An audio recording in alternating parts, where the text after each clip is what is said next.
Nah, sebelum kita langsung bikin tiba-tiba aplikasinya jadi kan baiknya Iya. kita harus turun dulu nih, turun gunung dulu lah buat Mhm. riset aplikasinya. Buat riset kebutuhannya apa aja, usernya siapa, kayak gitu. Itu kan yang tadi di-mention di integrasi kan. Iya, iya, iya. Integrasi kan ibaratkan kayak kita punya dua ruangan, itu pingin saling berhubungan, pintunya ada nggak sih? Nah, itu kan harus Oke. dibangun dari awal ya, diperkirakan dari awal. Nah, salah satu job desk dari software engineer, software arsitek itu Arsitektur. juga ya, bisa memprediksi ke depannya itu bakal ada integrasi atau enggak. Terus kalau misalkan bikin rumah itu harus 1 tingkat atau 2 tingkat gitu kan, skopnya itu harus mengarah ke sana gitu.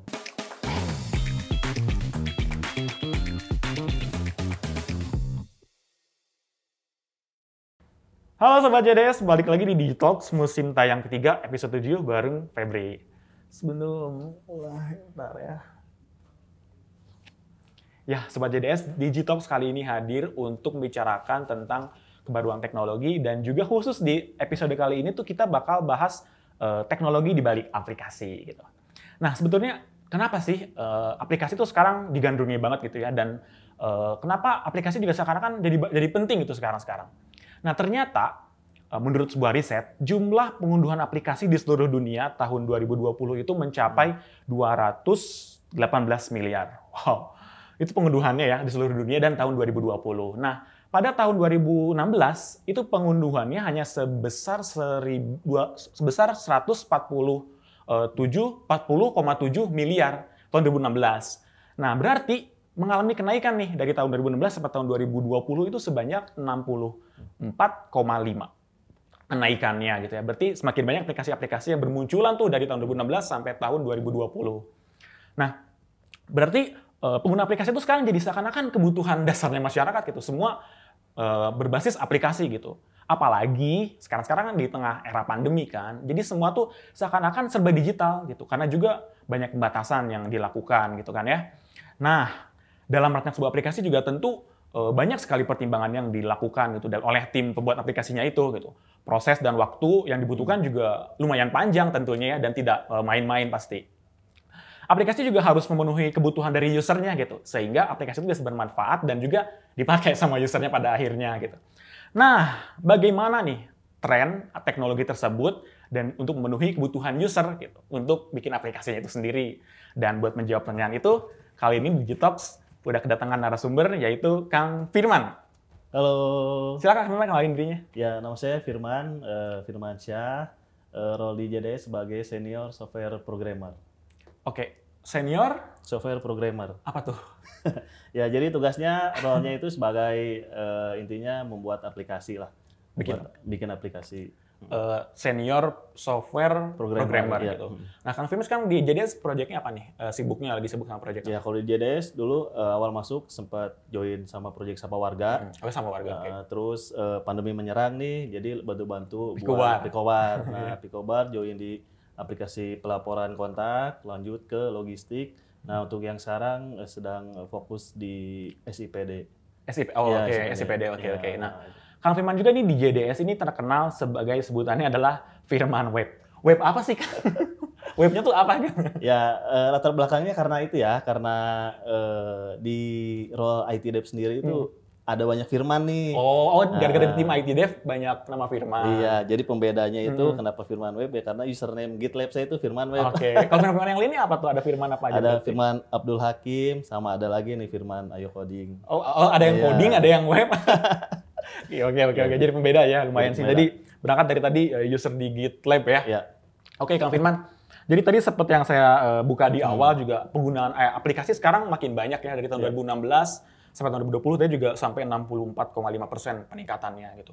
Nah, berarti juga sekarang seakan-akan tuh private sector juga bahkan pemerintah kan kita di JDS juga ya. Pemerintah juga akhirnya berlomba-lomba mengembangkan aplikasi gitu. Sebetulnya kenapa sih Kang akhirnya juga aplikasi itu tadi makin banyak diproduksi gitu ya? Kira-kira apa tuh, Kang? ya kalau menurut saya pertama kan perkembangan teknologi yang sangat pesat ya. Terus yang tadi dibahas di awal karena penggunaan internet itu kan terus bertambah ya, terus bertumbuh. Nah, jadi pemerintah itu pinginnya lewat teknologi dia merangkul lebih banyak apa ya, lebih banyak orang gitu ya, dengan seefisien mungkin ya. Cara-cara yang paling efisien itu adalah ya Oh, penggunaan iya, iya, itu iya, iya. aplikasi Iya. lewat internet gitu.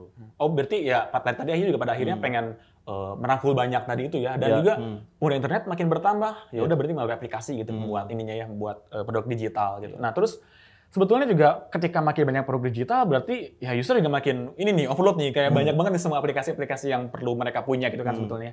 Nah, tapi semakin banyak produk digital, gimana sih Kang sebetulnya bikin produk digital itu yang baik itu yang kayak gimana sih harusnya? Ketika emang ternyata pada akhirnya banyak banget produk digital gitu.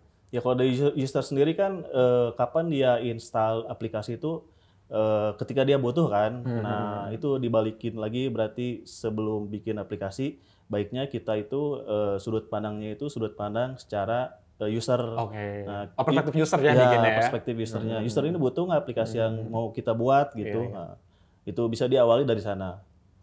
Oke, nah kalau misalkan tadi ketika ngomongin perspektif user ya, itu tuh sebenarnya ada nggak sih Kang kayak gimana kita ada pada posisi user itu apa yang jadi pertimbangan awal akhirnya kita kayaknya perlu nih bikin ini gitu, bikin aplikasi ini gitu. Karena itu ngelihat apa sih Kang kita pas lagi bikin produk digital tuh? Ya kalau aplikasi kan biasanya ada proses ya namanya SDLC, Software Development Life Cycle ya. Itu dari requirement dulu nih, jadi kita kumpulin segala informasinya, terus nanti dianalisis, nah nanti masuk ke tahap namanya development. Nah sebelum paling awal itu ya ada itu pengumpulan dulu informasi user ini butuh atau enggak segala macam, terus ya sering-sering kita riset ke user gitu. Pada akhirnya juga riset ya yang nguatin Ya, ya. riset dulu ke user. Kebutuhan user tuh sekarang lagi demand-nya apa gitu. Juga mungkin ya itu tadi ya ketika apalagi sekarang pandemi. Berarti user juga banyak yang butuh informasi pandemi mungkin ya. Data-data juga itu penting banget kan perkembangan kasus dan segala macam. Yang akhirnya di-deploy jadi aplikasi gitu mungkin ya. Iya, mirip-mirip. Mirip kayak gitu ya. Jadi akhirnya juga kebutuhan gara-gara lagi user lagi butuh juga gitu keadaan yang membutuhkan. Oh iya. Ketika udah ngelihat kebutuhan di masyarakat gitu. Nah, terus risetnya itu yang dilakukan itu riset yang seperti apa dan juga gimana sih proses sebetulnya dalam develop aplikasinya gitu setelah riset itu sendiri gitu. Ya, riset itu kan biasanya baiknya pakai data ya. Segala keputusannya itu adalah data driven, base-nya on data. Jadi misalkan kita butuh aplikasi buat bikin kartu keluarga, apa sih yang biasa dibutuhin sama user kan? Nah, sebelum kita langsung bikin tiba-tiba aplikasinya jadi kan baiknya kita harus turun dulu nih, turun gunung dulu lah buat riset aplikasinya. Buat riset kebutuhannya apa aja, usernya siapa, kayak gitu. Oke. Nah, terus juga dalam pengembangan aplikasi juga pada akhirnya kan dibutuhkan teknologi kebaruannya gitu kan. Sebenarnya Kang Firman sekarang lagi ngikutin nggak sih tren-tren teknologi terbaru di aplikasi-aplikasi gitu? Kalau ngikutin wajib ya karena Wajib kan ya. teknologi Iya, programmer lah ya. sama ya. Harus banget ya update tentang pengetahuan teknologi terbaru gitu. Iya. Apa sih Kang yang akan lihat sekarang di teknologi di aplikasi-aplikasi sekarang teknologinya itu seperti apa? Ya teknologinya karena usernya makin banyak ya, kita harus makin efisien untuk cara user request akses ke server gitu. Jadi kalau misalkan Instagram kan kalau udah kita request kedua kali kan dia udah nggak langsung pakai pulsa juga bisa ya. Oh gitu. Kayak jadi bisa offline lagi tuh ya? Ya, itu namanya kayak nge-cache gitulah. Jadi apa yang udah di request ke handphone itu disimpan di storage handphonenya. Jadi nggak usah lagi. Itu kan salah satu teknologi ya buat lebih mudah diakses. Oh jadi sekarang itu salah satu teknologi yang bisa dipakai sekarang di aplikasi-aplikasi gitu.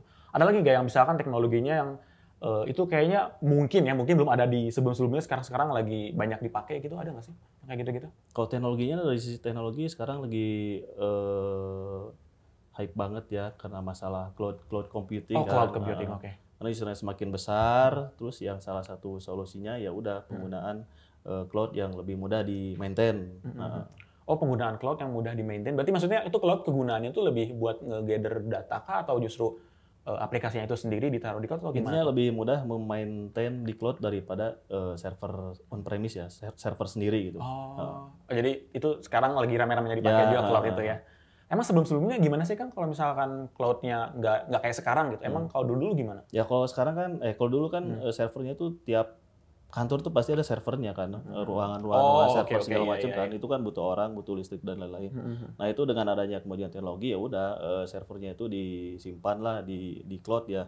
Di cloud itu maksudnya tetap server tapi di satu tempat, ada providernya sendiri gitu. Oh, dulu mungkin masih agak manual gitu ya, Ya, ditaruhnya di on-site gitu ya di Ya, tempatnya. Padahal sekarang udah lebih Udah bisa. digital karena itu tadi ditaruh di cloud itu. Nah, kalau juga ada riset nih Kang, jadi bilangnya adalah di quarter 4 tahun 2020 itu ternyata menurut riset itu kategori aplikasi yang paling populer itu adalah tentang games, edukasi, dan juga bisnis itu. Tanggapan Kang Firman apa nih? Emang begitu juga kah? Emang sekarang kelihatannya kayak orang-orang lebih ke sana gitu, betul ya? Ya kalau dari mobile app sih emang game ya. Game itu game ya? game itu paling banyak usernya menurut survei lain-lain. Nah balik lagi sih ke kebutuhan usernya, ini usernya kalau misalkan mungkin suka main game ya game. Nah untuk suka yang sosial media gitu pengguna. Atau ya tadi disebutkan games, education, sama bisnis gitu ya. Sebenarnya ada nggak sih Kang pembeda dari setiap mobile apps itu teknologinya, atau kayak misalkan kalau game tuh pasti defaultnya seperti ini teknologinya dan yang pakai ini gitu. Begitupun di bisnis dan di educational, atau justru sekarang gimana nih perkembangannya kalau dari teknologi? Nah kalau segi teknologinya pasti macam-macam ya. Misalkan dari bahasa pemrogramannya itu ya pasti karena masalahnya berbeda, ya pengguna juga berbeda. Nah itu harus nentuin nih, harus ada orang yang nentuin kapan dia pakai bahasa A, B, C gitu, kapan dia pakai infrastrukturnya kayak apa gitu, itu harus ada orang yang nentuin sebenarnya. Oh oke, harus ada orang yang nentuin kira-kira teknologi apa yang tepat untuk dipakai di aplikasi itu gitu ya. Karena mungkin game sama edukasi itu dan juga bisnis memang beda ya karakternya ya Kang ya? Ya emang beda karakternya. Nah Kang Firman, selama kita kan lagi pandemi ini sekarang, pengalaman selama pandemi di government, kan Kang Firman juga kerja di JDS kan, yaitu di bagian pemerintahan tentunya kita ya di JDS ini. Nah ada nggak sih teknologi yang digunakan tuh akselerasinya seperti apa di government ini khususnya ketika menghadapi pandemi, dan akhirnya kan kita juga produksi aplikasi ya. Gitu. Kira-kira gimana sih pengalamannya di JDS ini dengan hal tersebut? Ya pandemi kan udah tahun kemarin ya. Itu pas masuk ya kayak kita itu kayak semua masuk ke dalam survival mode lah. Kita tuh harus bertahan gitu ya.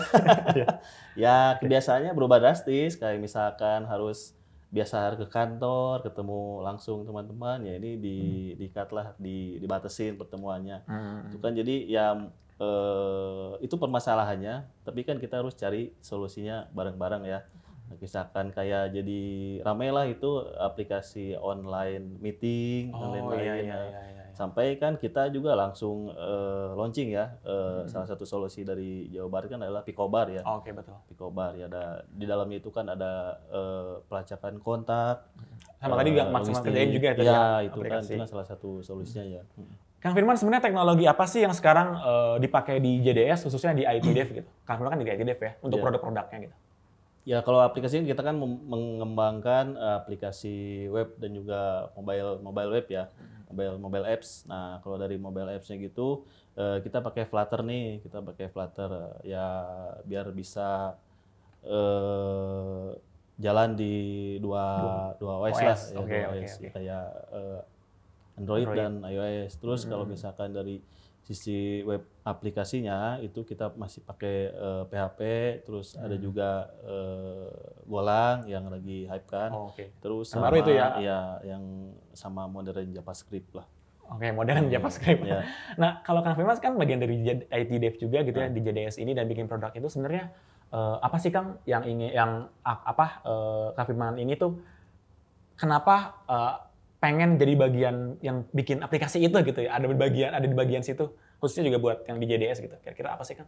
Ya, kalau dari seorang software engineer kan tujuan awalnya kan pasti job utamanya kan membuat aplikasi ya. Nah, terus aplikasinya aplikasi apa sih? Nah, aplikasi yang seiringnya waktu kan kita inginnya membuat aplikasi yang banyak digunakan dan banyak bermanfaat kan bagi banyak orang gitu tuh. Nah, makin besar aplikasinya kan makin besar tuh masalahnya.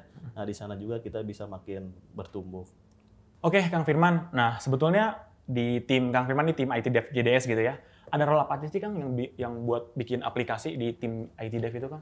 Ya sebelum masuk ke dapurnya IT Dev itu lewat dulu divisi analisis ya, analisisnya perancangannya kayak apa, terus langsung masuk ke dapurnya IT Dev. Nah di IT Dev itu ada back end yang tugasnya buat komunikasi datanya, terus ada front end yang biasanya fokus di sisi tampilannya, terus sama ada QA biasanya buat tester aplikasinya, ada juga technical writer buat dokumentasinya, ada juga sih mobile developernya juga ada, atau fokus di mobile apps-nya ya. Nanti Kang di JDS nih kan banyak juga produk-produknya ya Kang ya. Jadi sebetulnya ada nggak sih Kang kayak misalkan tadi role-nya gitu ya khususnya yang misalkan mewadahi tadi dengan banyaknya orang tadi dan banyaknya juga produk-produk gitu. Ada nggak sih wadahnya itu atau mungkin role-nya mungkin ya yang menaungi semua itu atau yang ngatur semua itu gitu? Ya, kita kan masih makin banyaknya aplikasi kan, tentunya aplikasi itu butuh rumah kan ya. Oke, butuh rumah. Rumah yang bagus itu adalah ya rancangannya itu yang bisa bisa dipakai lah ya, bisa dipakai terus tahan lama. Nah itu ada role-nya harusnya khususnya itu adalah namanya software arsitek. Oke, software arsitek. Tapi tadi belum di-mention atau nggak ada di ATDev nih? Lowongannya ada. Lowongannya ada, cuma masih nunggu nih. Nunggu nih orang yang ngisinya gitu. Yang ngisinya. Nah, kan tadi juga berkaitan sebenarnya sama tadi mewadahi semua aplikasi-aplikasi itu Kang ya. Dan atau mungkin kita bisa lebih kenal dengan integrasi ya. Integrasi aplikasi gitu. Karena juga tadi di Picobar juga ada beberapa anaknya kan ya yang harus diintegrasikan gitu. Itu dipakai sama role dilakukan oleh role yang tadi software arsitek itu ya. Gitu. Oke, nah sebetulnya kan dari sebuah buat aplikasi itu berarti butuh sebuah grand design ya gitu, sebuah desain awalnya gitu. Nah sebetulnya si desain itu sendiri itu pas dibikinnya itu oleh software arsitek itu apa sih Kang si teknis tahapan-tahapannya gitu oleh seorang software arsitek gitu? Ya balik ke belakang karena ada namanya arsitek kan biasanya tugasnya kan mendesain terus menganalisis terus dari strukturnya dari sebuah rumah kan. Nah karena ada softwarenya yang membedakan kita itu bangunnya itu dari code ya. Bukan dari semen ya. Nah kalau arsitek kan dari semen dari bata gitu, bangunnya dari kode lah. Nah, dari kode gitu itu kan pintunya di mana antara aplikasi itu kan yang tadi di-mention diintegrasi kan. Integrasi kan ibaratkan kayak kita punya dua ruangan, itu pingin saling berhubungan, pintunya ada nggak sih? Nah itu kan harus dibangun dari awal ya, diperkirakan dari awal. Nah salah satu job desk dari software engineer, software arsitek itu juga ya bisa memprediksi ke depannya itu bakal ada integrasi atau enggak, terus kalau misalkan bikin rumah itu harus 1 tingkat atau 2 tingkat gitu kan, skopnya itu harus mengarah ke sana gitu. Berarti pemikiran jangka panjang tentu berarti kalau misalkan ngomongin tadi arsitektur perancangan, jadi dia juga berarti tadi harus bisa memperkirakan ke depannya bakal gabung sama aplikasi apa mungkin kayak gitu ya, bisa terintegrasi sama aplikasi-aplikasi apa gitu. Nah juga kalau misalkan kalau kayak gitu sebenarnya apa sih yang dibutuhkan oleh seorang software arsitek itu Kang? Kayak kualifikasinya itu harus gimana sih dia tuh sebenarnya? Harus bisa apa gitu, harus ngerti apa? Yang pertama itu dari sisi teknisnya itu pasti ada ya. Minimal dia pernah dari sisi programmingnya ada, terus mungkin komunikasinya juga ada, terus dari segi skill infrastruktur juga harus ada. Infrastruktur ya. Ngomongin infrastruktur ya. Apa gitu? Wawasan juga mungkin ya? Gimana? Wawasan. Ya wawasannya harus luas sih, harus luas karena kan dia posisinya ada di high levelnya ya, di atasnya gitu ya, di high level aplikasinya. Karena dia juga perancang tadi ya. Nah iya dia merancang. Juga mungkin ini ya karena ngelihat karena dia merancang berarti harus bisa ada di berbagai sudut pandang gitu ya. Dia bisa melihat dari sisi banyak. Kalau misalkan tadi kan ketika aplikasi udah jalan nih misalkan. Nah, software arsitektur tuh masih ada bagiannya nggak sih Kang ketika udah ada aplikasinya, terus dia tuh harus mikir apa lagi gitu ketika produknya udah ada dan segala macam, apa mikir gimana caranya akhirnya misalnya kalau rumah tuh harus dibobol dulu temboknya disatuin ataukah justru apa mungkin ada yang dilakukan oleh dia khusus tentang kalau aplikasinya udah jalan gitu? Ya, kalau dari development aplikasi kan pasti ada pengembangan ya, pengembangannya kan terus jalan gitu kan ya. Nah dari sisi saat jalannya aplikasi mungkin kan ada perubahan dikit kan. Nah software arsitektur itu harusnya bisa memperkirakan atau jika udah jalan itu ya bisa bisa cari jalan untuk si aplikasi ini tetap berjalan dengan semestinya ya. Iya. Oh berarti juga ada fungsi evaluasi dong ya kalau gitu ya Kang ya. Gimana caranya nanti pada akhirnya tetap jalan tapi juga bisa pengembangan atau ngebangun lagi tadi ya. Gitu. Kayak mengkoneksikan antara ruangan tadi gitu.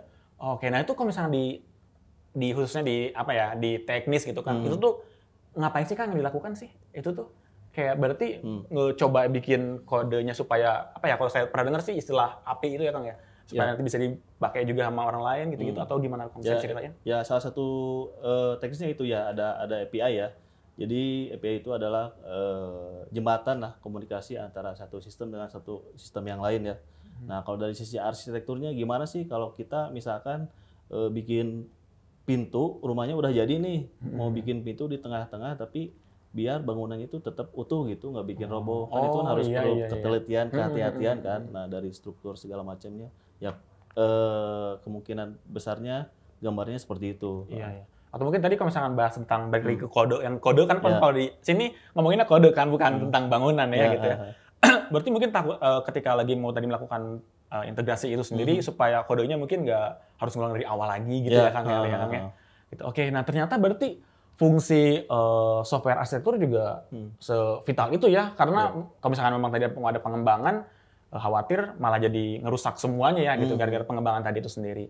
Nah kira-kira kenapa sih Kang berarti pentingnya software arsitektur itu sekarang untuk di tim IT Dev khususnya gitu ya? Apa sih yang pengen dilakukan sebetulnya Kang nanti pada akhirnya dengan adanya role software arsitektur ini di tim Dev ini? Ya, pertanyaannya bagus. Jadi kalau kapan sih kita butuhin arsitektur kan bikin rumah itu kan pasti rumah kecil kemungkinan tanpa arsitektur juga jadi kan. Iya. Terus kalau rumahnya besar tanpa arsitektur juga jadi kan. Cuma kan jadinya itu bagus atau enggak gitu buat lama kuat enggak kan? juga yang ketahan lama Nah, betul. itu sama aja yang kayak JDS Alami ya. Aplikasinya itu terus berkembang banyak, usernya juga banyak kan. Usernya banyak itu cara nampungnya, mengelola usernya itu bagaimana. Nah itu makanya harus ada role satu khusus yaitu software arsitek. Nah dia bisa bikin rumah dari banyaknya aplikasi di JDS ini dengan tepat lah ya, dengan pemilihan teknologi yang tepat gitu. Oke, nah berarti ternyata dalam sebuah bikin aplikasi itu ya tadi ya Kang Firman bilang butuh seorang yang merancang, yang bikin desain itu grand ya Kang ya, karena ada kemungkinan nanti akan ada penambahan, pengembangan gitu, integrasi dengan berbagai aplikasi gitu. Nah, jadi seseorang tersebut itu juga yang bisa nanti maintenance ini nggak sih Kang kayak kebutuhan kebutuhan user gitu ya, stakeholder pengen jadi pengembangannya ke arah mana gitu ya Kang ya. Benar-benar. Jadi, nah kalau kayak gitu teman JDS ada nggak nih yang ngerasa udah memenuhi kualifikasi tersebut menjadi tim IT Dev di JDS? Ayo Kang Firman ajakin teman-temannya untuk daftar sebagai jadi apa nama jabatannya? Software arsitek ya. Gitu. Software arsitek buat nanti bantuin Kang Firman dan teman-teman di JDS di tim IT Dev buat pengembangan aplikasi-aplikasi JDS ke depannya gitu. Nah, terus kalau sobat JDS ada yang tertarik nih buat gabung tadi menjadi software arsitek ataupun ada beberapa role lain yang dalam pasti pengen bantu pengembangan aplikasi di JDS, produk JDS, langsung aja cek websitenya JDS, digitalservice.jabarprof.co.id/karir ya. Nanti di sana ada role yang bisa dibuka apa aja. Nah gitu aja Kang Firman, makasih banyak ya atas waktunya udah ngomongin tentang tadi. Saya juga jadi nambah pengetahuan ya tadi bahwa sebetulnya teknologi itu sekarang makin berkembang juga dan juga tadi dibutuhkan juga sekarang yang tadi mention ya role yang tadi karena supaya tahu yang teknologi berkembang juga ke depannya apa dari software arsitek ya Kang ya. Iya, salah satu. Karena ya dia kan pasti update terus ininya informasi tentang teknologinya dan yang dipakai buat produknya itu yang bagusnya apa juga dari dia sendiri ya Kang ya ininya instruksi dan arahannya gitu. Nah, sobat JDS makasih banyak yang udah dengerin Digitalks di episode ke-7 musim tayang ketiga bareng Febri dan Kang Firman. Sampai jumpa di Digitalks selanjutnya. Dadah. Dadah.